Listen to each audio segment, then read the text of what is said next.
First కింద నుంచి చెప్తున్నాం, వెస్టేజ్ బిజినెస్లో మనీని ఇన్వాల్వ్మెంట్ చేయొద్దు. ఇన్వాల్వ్మెంట్ చేస్తే ఖచ్చితంగా బిజినెస్ గారు బయటికి వెళ్ళిపోయే ఛాన్స్ 100% ఉంది. 9వ స్టెప్ ఏం చెప్తుంది కానీ మన బిజినెస్ ఏంటంటే మీరు సక్సెస్ తొందరగా కాకపోవడానికి కారణం ఏంటంటే ఈ స్టెప్స్ మీరు ఫాలో అవ్వట్లేదు. ఏ స్టెప్స్ అంటే మీరు కోర్ కంప్లీట్ చేయట్లేదు, రెండోది ఐబాక్స్ మెయింటైన్ చేయట్లేదు, కస్టమర్ బుక్ మెయింటైన్ చేయట్లేదు, అందుకే ఫెయిల్ అవుతున్నాం. ఇది సక్సెస్ కావాలంటే మెయింటైన్ చేయాలి ఖచ్చితంగా. 8వ స్టెప్ ఏమంటుందంటే మీకు వెస్టేజ్ బిజినెస్ మీకు నో ఫోకస్ లేదు.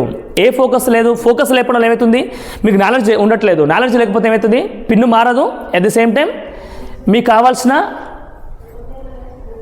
ఏవైతే మన ప్రొడక్ట్స్ నాలెడ్జ్ లేకపోతే, బిజినెస్ నాలెడ్జ్ లేకపోతే మీరు బిజినెస్కి వెళ్ళి బయటికి వెళ్ళిపోయే ఛాన్స్ ఎక్కువ ఉంటుంది మనకు. అందుకే నో ఫోకస్ ఫర్ బిజినెస్ ఖచ్చితంగా దీన్ని పాజిటివ్ తీసుకోవాలి, ఫోకస్ చేసుకోవాలి ఖచ్చితంగా, నేర్చుకోవాలి క్లియర్గా. 7వ స్టెప్ ఏంటంటే నిస్వార్థంగా ఉండాలి కానీ వెస్టేజ్ బిజినెస్లో స్వార్థంగా ఉండొద్దు. మ్యాక్స్ పీపుల్స్ స్వార్థంగా నా పిన్ను ఇన్కమ్ అంటారు కానీ అందుకే మీరు గెలవట్లేదు. వీళ్ళు నా అనే బదులు నా టీంని గెలిపించాలి, నా డౌన్లైన్ని గెలిపించాలి అనుకున్నారనుకో మీరు ఖచ్చితంగా గెలుస్తారు ఇక్కడ. ఓకేనా? ఇక్కడ 6వ స్టెప్ ఏంటంటే గోల్స్ లేకపోవడం వెరీ బిగ్ సక్సెస్కి కాకపోవడానికి కారణం. ఓన్లీ బ్రాంజ్ సిల్వర్ వరకు గోల్స్ పెట్టుకున్న తర్వాత ఆపుతారు. ఎందుకు ఆపిపోతారు అంటే మీరు గోల్స్ని మళ్ళీ ఎక్స్ట్రా రాసుకోవట్లేదు. గోల్స్ లిస్ట్ మీ దగ్గర 2 to 5 years కనుక గోల్స్ లిస్ట్ ఉందనుకో మీరు ఖచ్చితంగా విన్ అవుతారు 100%. ఈ గోల్స్ లిస్ట్ రాకపోతే ఏమైతే మీరు ఖచ్చితంగా ఎప్పుడైనా బిజినెస్కి వెళ్ళి బయటికి వెళ్ళిపోయే ఛాన్స్ ఉంది. మీ దగ్గర నాలెడ్జ్ ఉండదు, దాంతోపాటుగా మీరు రెస్పాన్సిబుల్ తీసుకోవట్లేదు. రెస్పాన్సిబుల్ తీసుకోకపోతే వెస్టేజ్ బిజినెస్ ఖచ్చితంగా విన్ గారు. ఒక ఫ్యామిలీ మెంబర్స్ ఎవరైతే ఉన్నారో పిల్లలు రెస్పాన్సిబుల్ తీసుకోకపోతే పిల్లల జీవితం కింద మీద అవుతాయి ఖచ్చితంగా. సేమ్ మన డౌన్లైన్ రెస్పాన్సిబుల్ తీసుకుంటే మనం డౌన్లైన్ ఖచ్చితంగా గెలవరు. మన గోల్స్ రెస్పాన్సిబుల్ తీసుకుంటే మనం గెలవాలి ఖచ్చితంగా. మన టీం రెస్పాన్సిబుల్ తీసుకుంటే మనం గెలవాలి ఖచ్చితంగా, వాళ్ళు కూడా గెలవరు. అందుకే మనం వాళ్ళు గెలవకపోతే మనం గెలవం. ఎప్పుడైతే మనకు అప్లైన్ కమ్యూనికేషన్ బంద్ చేస్తామో ఖచ్చితంగా 100% మనకు నాలెడ్జ్ రాదు. అప్లైన్ కమ్యూనికేషన్ పెంచుకుంటే నాలెడ్జ్ ఖచ్చితంగా ఇంప్రూవ్ అవుతుంది, ఇవన్నీ ఖచ్చితంగా విన్ అవుతారు. ఇంకో 4వ స్టెప్ ఏంటంటే ఐ నో ఎవ్రీథింగ్ మైండ్ సెట్లో ఉండడం మేజర్ నెగిటివ్ పాయింట్. అది నాకు తెలుసు అనే భావం ఎప్పుడు రానికండి.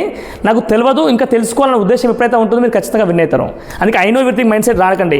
కొంతమంది ఎక్కువ మంది పీపుల్స్కి ఏమొస్తుందంటే బ్రాంచ్లో కాదు స్టార్లో ఎక్కువ మందికి వస్తుంది. నాకు అన్ని తెలిసిపోయినా కార్ వచ్చింది, నాకు 50 ఇన్కమ్ వస్తుంది, నాకు ఎందుకు బిజినెస్గా, నాకు ఎందుకు అప్లైన్ దగ్గర ఎందుకోవాలి, నా సొంత ప్లాన్లు చేస్తున్నాం, నా సొంతంగా మీటింగ్ చేస్తున్నాం ఆల్రెడీ, ఇంకా నేను నా అప్లైన్తో నాకు సంబంధం లేని చెప్పి వెళ్ళిపోతారు. ఒక కైట్ అంటే ఒక గాలిపటం కూడా పైకి వెళ్ళిన తర్వాత కూడా పైకి ఎగురుతుంది. పైకి ఎగడానికి కారణం ఎవరు? ఒక వ్యక్తి దారం పట్టుకోవడం వల్ల పైకి ఎగిరింది. అది ఆ దారాన్ని వదిలేస్తే ఏమవుతుంది, ఆ దారాన్ని ఈయన వదిలేస్తాడు, ఆ పైకి వెనక కైటే వదిలేసుకుంటుంది. ఎందుకులే నాకు ఎందుకు పైకి ఎగిరిపోయినా అని చెప్పి. అప్పుడు లాస్ట్కి ఏమవుతుంది, తెగిపోయిన గాలిపటం ఎక్కడ పడుతుంది దానికి కూడా దశ దానికి ఉండదు, ఎక్కడ పడిపోతుంది. సేమ్ లేకు నాకు తెలుసు అనుకుంటే ఖచ్చితంగా తెగిపోయిన గాలిపటంలాగా పోతారు. లాస్ట్కి ఏమవుతారు, వాళ్ళు బిజినెస్కి వెళ్ళి బయటికి వెళ్ళిపోతారు ఖచ్చితంగా. ఇది మోస్ట్ డేంజరస్ వర్డ్, ఇది ఐ నో ఎవ్రీథింగ్. నాకు తెలుసు అనే భావం అస్సలు రానికండి. ఇంకా తల నేర్చుకోవాలా. మనం వెస్టేజ్ బిజినెస్కి వచ్చి 10,000 కోసం వచ్చినావా, ₹1,00,00,000 కోసం వచ్చినావా, డ్రీమ్స్ మొత్తం ఫుల్ఫిల్ చేసుకోవడం వచ్చినావా, లేకపోతే బ్రాంచ్ కోసం వచ్చినావా? అవన్నీ రావాలంటే ₹1,00,00,000 సంపాదించిన వ్యక్తి మాటలు విందాం ఖచ్చితంగా. డాక్టర్ ఎస్పీ పాల్ సార్ మాటలు విందాం. సిస్టమ్ కనెక్ట్ అవుదాం ఖచ్చితంగా. మూడోది చాలా మోస్ట్ వాల్యుబుల్ డేంజరస్ థింగ్ ఇది. మీటింగ్కి రాకపోవడం వల్ల సక్సెస్ మనం ఖచ్చితంగా కాలేము. మీటింగ్ వస్తుంది, నాలెడ్జ్ మనకు ఖచ్చితంగా వస్తుంది. నాలెడ్జ్ వస్తే మనం ఖచ్చితంగా విన్ అవుతాం.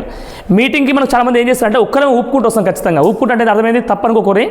ఊపుకుంటే ఏంటంటే మనం ఒక్కరమే వస్తున్నాం. దానివల్ల మనకి ఏమవుతుందంటే టీంని తీసుకురాకపోతే టీం నేర్చుకోరు, టీం నేర్చుకోకపోతే టీం డూప్లికేషన్ కాదు, టీం డూప్లికేషన్ కాకపోతే బిజినెస్ బిల్డ్ కాదు, వాళ్ళకి నాలెడ్జ్ రాదు, దానివల్ల ఖచ్చితంగా విన్ కావాలంటే. అందుకని మీటింగ్ అనేది చాలా చాలా వాల్యుబుల్ వెపన్. ఇది మనకు వెస్టేజ్ బిజినెస్ విన్ కావాలంటే వెపన్, ఆయుధం ఖచ్చితంగా ఇది.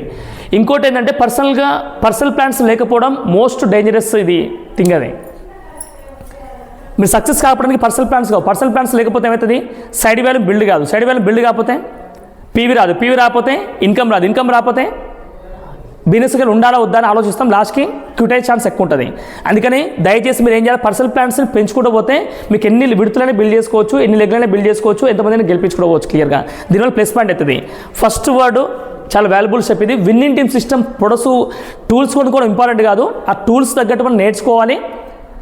నేర్చుకున్న విషయాన్ని 10 మందికి నేర్పించాలి ఖచ్చితంగా. నాకు తెలిసి మ్యాక్సిమం 95% పీపుల్స్ ప్రొడక్ట్స్ తీసుకోరు, టూల్స్ తీసుకోరు, వెస్టేజ్ టూల్స్ తీసుకోరు, విన్నింగ్ టీమ్ టూల్స్ తీసుకోరు. ప్రొడక్ట్స్ వాడపోతేనేమో ప్రొడక్ట్స్ నాలెడ్జ్ రాదు. విన్నింగ్ టీమ్ టూల్స్ తీసుకున్నాక చదువుకోవడం రాకపోతే చదవకపోతే ఆ నాలెడ్జ్ రాదు. నాలెడ్జ్ రాకపోతే మనం విన్ కాలేము. ఇప్పుడు లక్షలు సంపాదినా ₹1,00,00,000 సంపాదినా ఖచ్చితంగా మనకి ఏం కావాలి, నాలెడ్జ్ కావాలా. ఆ నాలెడ్జ్ మనకి ఎక్కడ దొరుకుతుంది, ఓన్లీ వెస్టేజ్ స్టార్టర్ కిట్లో దొరుకుతుంది. సక్సెస్ ప్రొఫైల్ బుక్లో ఎలాంటి వ్యక్తులు చేసిన ఆ గొప్పతనం మనకు అర్థమవుతుంది. ఛాంపియన్స్ కనిపిస్తారు, విన్నింగ్ టీమ్ యాప్లో క్లియర్ అనిపిస్తుంది. మనం దీనికి కనెక్ట్ కాకపోవడం మోస్ట్ డేంజరస్ వర్డ్. అది ఖచ్చితంగా కనెక్ట్ కావద్దా. ఇప్పుడు నేను చెప్పిన ఏవైతే నెగిటివ్ వర్డ్స్ ఉన్నావో ఇవన్నీ పాజిటివ్ తీసుకుంటే మీరు ఖచ్చితంగా విన్ అవుతారు. ఇప్పుడు మీ అందరికీ ఏమిస్తారు సక్సెస్ కావట్లేదు అని చెప్పి ఏం చేస్తారు కొంతమంది పెద్ద ప్రాబ్లం అనుకుంటారు. అవును కదా, సరే ప్రాబ్లం సక్సెస్ కాలేకపోతుందని చెప్పి పెద్ద ప్రాబ్లంగా ఫీల్ అవుతారు. ఎంతమంది ప్రాబ్లం ఫీల్ అవుతారు?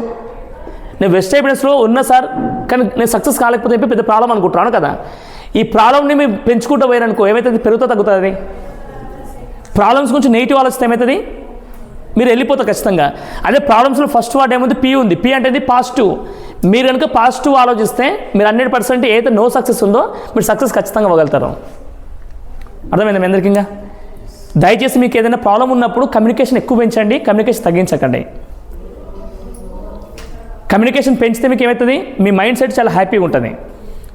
అప్లైన్ కూడా ఆల్రెడీ ఒక ప్రాబ్లం ఒక స్టేజ్లో రావు. ప్రతి ఒక్క వ్యక్తికి ప్రతి ఒక్క వెస్ట్ ఇండియన్ టీంలో లీడర్ అందరూ కూడా డైరెక్ట్ సేల్ మార్కెట్ ప్రతి ఒక్క లీడర్ కూడా ఖచ్చితంగా ప్రాబ్లం ఖచ్చితంగా వస్తుంది. ఆ ప్రాబ్లమ్ని పైన అప్లైన్స్ అడిగి తెలుసుకొని ముందుకు వెళ్తారు ఆయన. కానీ మనం ఏం చేస్తాం, ప్రాబ్లం అకౌంట్కి వచ్చి బాగానే అయిపోతున్నాం. అందుకే మీరు అట్లా అయిపోకండి. ఆ కౌన్సిలింగ్ పార్ట్కి మీరు ఎన్నిటికి దీనన్నిటికీ సొల్యూషన్ ఏంటంటే ఒక సింగిల్ సొల్యూషన్. అది ఏంటంటే మీరు పాజిటివ్ ఆలోచించుకొని మీ అప్లైన్ యాక్టివ్ గ్రోయింగ్ అప్లైన్ దగ్గర కూర్చొని మీరు కనుక కౌన్సిలింగ్ తీసుకుంటే కౌన్సిలింగ్ తీసుకుంటే మీకు అన్నిటికీ దీనికి సక్సెస్ ఖచ్చితంగా వస్తుంది. అందరు రెడీ కూడా మళ్ళీ గెలవడానికి?